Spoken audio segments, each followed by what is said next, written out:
Hey everyone, welcome back. So in this video, we're going to talk about Roamless Mobility Esim, whether it's legit or just another scam. Quick disclaimer, everything in this video is based on publicly available information and personal opinion.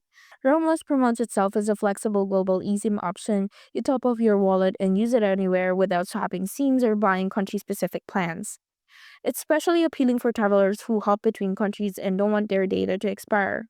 So far, there's no Trustpilot rating available for Roamless, but some Reddit users have shared their thoughts.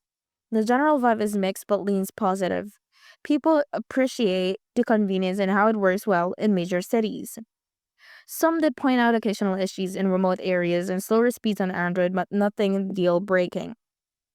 There aren't any major red flags, just the usual things to keep in mind. Pricing might be a bit higher than local eSIMs, and the service might not be the perfect everywhere. Also, make sure to read the fine print, especially around how long your credit lasts. For the final verdict, Roamless seems legit for most casual travelers. It's easy to use, flexible, and quick for quick trips or as a backup option. Just don't expect it to be the cheapest or most powerful service in every corner of the world. Now, if you found this video helpful, don't forget to like and subscribe. Thank you for watching, and I will see you in the next one.